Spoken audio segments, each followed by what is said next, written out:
See all those thorns on there?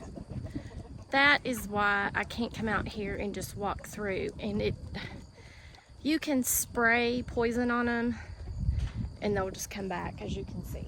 So I thought the best next thing is to dig them up.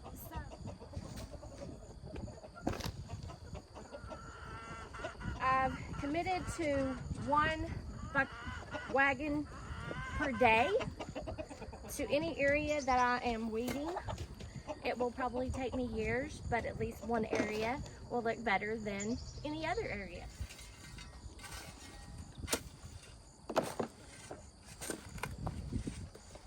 So also, as you can see, everybody says goats eat everything.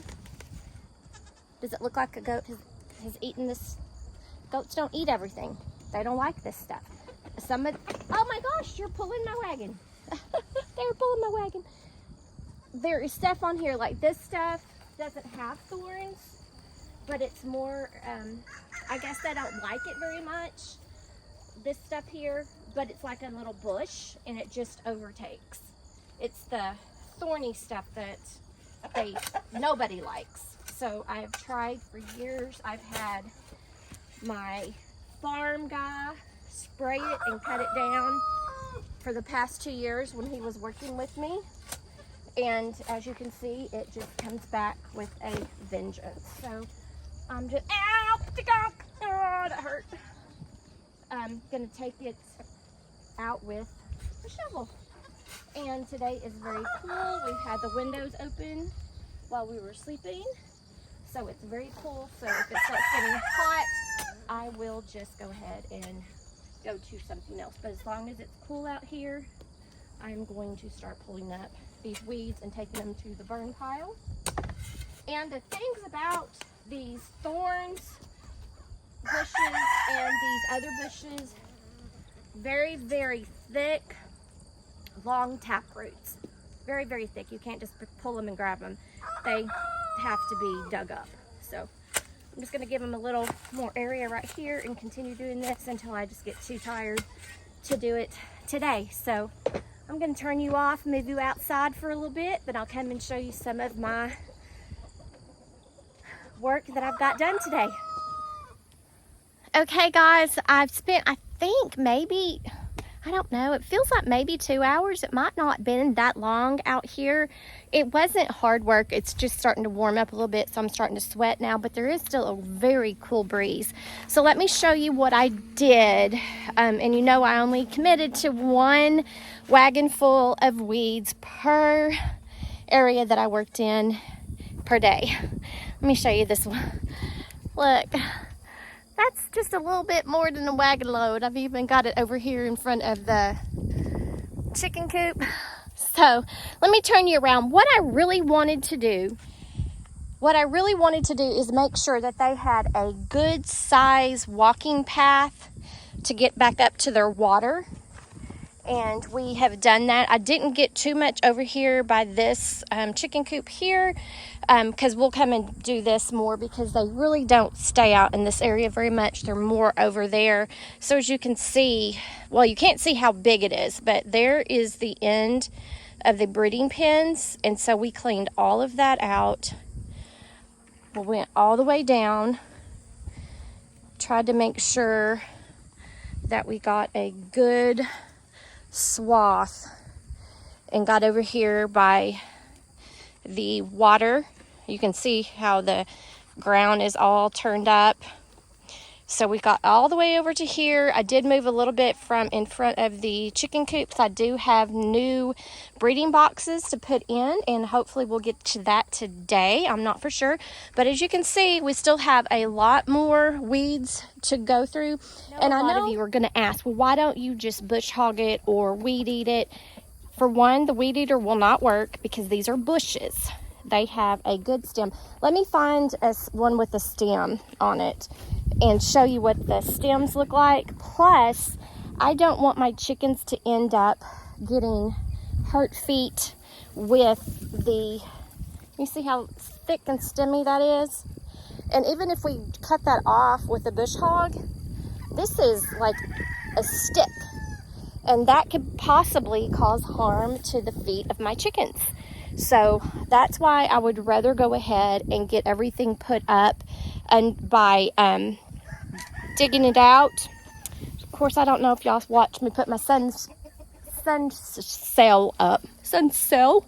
That's hard, but it's kind of droopy now. We had a big wind. Looks like I need to tighten it back up. But I put a sun sail out for them, and all of them love that. But I was just really wanting to get to this area. I know it's going to take forever, and I might have to, I don't know. The further back towards the fence I go, the bigger the bushes are getting as far as diameter. So it might be a little bit harder. I might have to go with bush hogging it and then coming back in with a tiller and tilling it all under, and then getting a rake and raking up as much of the sticks that I can. So we'll see, but I'm so excited that at least I got all of this up for today. I have got some more plans and more stuff to do. I need to come out with a scrub brush and clean out their waters, and I'm probably going to have to buy a new pink lady. You're loving me? Are you loving me? Are you loving me? Yeah.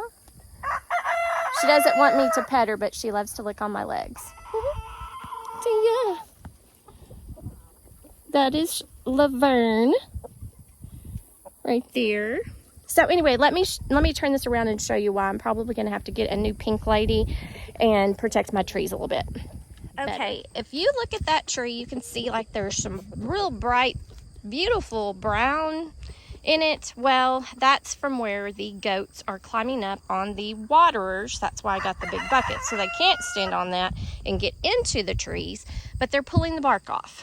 So I am expecting this tree not to make it through the winter. With that being said, the other trees are not being bothered because they are around with all of the weeds and everything, so they can't get to him. So I do need to come up and somehow put something around this tree to see if I can save it. I doubt that I can because there's so much damage, and I know that it's going to get some sort of virus or fungus or just not do well. That's okay. It was my fault for not paying attention to it earlier. So, you know, if I lose it, I lose it. But pink lady apples are my absolute favorite. And this year we only have one. Oh, I thought we had two. We have two on the trees right here. There's one right there. I'm so excited. They look pretty good, even though we have some fungus and stuff going on, and some cedar apple rust going on, but they look pretty good to be only treated a couple of times before this season. But we'll see how those two turn out. Hopefully we'll get to keep this tree. I don't know, we'll have to see, because there they go again, climbing up in the tree. But I really was going to cut off a lot of the bottom on the bottom here, just so that we could limb it up a little bit so we can get underneath it more. But still, they did get a lot of that bark, so I'm not for sure if this is going to make it. My other Macintosh apple right there, let me see if I can get it. If you remember last year, that was completely eaten down by grasshoppers. So it has grown, I would say, a good 2 foot this year. So I'm excited with that. So hopefully that Macintosh apple will work next fall and our next spring and have some good blooms, because that was eaten up so bad that it didn't have any blooms to pollinate this other than the 2 apples that are on there now. So anyway, let me go back here and show you kind of this. See, these just, and they have such a deep taproot, you can't pull them up. You have to literally dig and hear a pop in order to get those up. So I don't know. I mean, we've tried, and I've tried, and I've tried, and I've tried. Now, with that being said, you can see where I did come back and spray with poison. And I can't remember what it was when I sprayed it. And so most of this has died down a little bit. So I could probably come down here and start on this area and dig up some stuff. Now, this might have died back a little bit better, but 3 hours after I sprayed it, which we hadn't had rain in forever, we had 2 days of torrential downpour. But you can see where it did get some of them.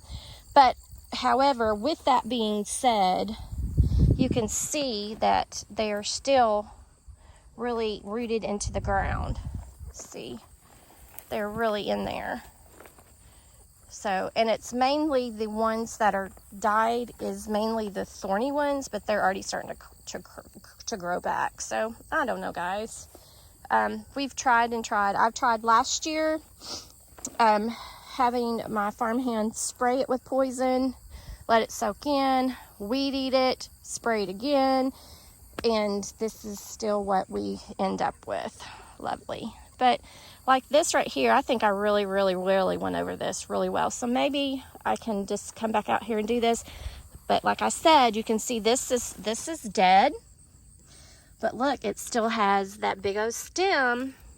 And if I just, you know, a bush hog doesn't go down all the way to the ground. It's going to leave probably 4 inches up. So you're going to have that 4-inch stem up there for the goats and the chickens to run over and hurt their feet. So it's just going to take a lot to get this area cleaned up.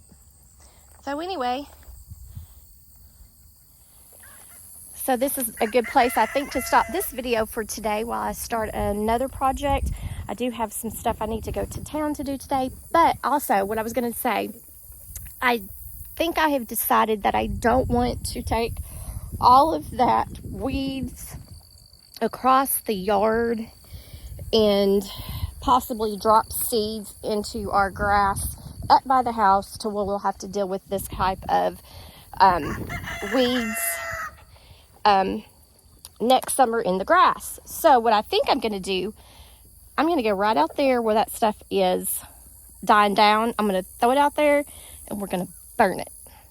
We've got water hose out here to this area. We can put water around it.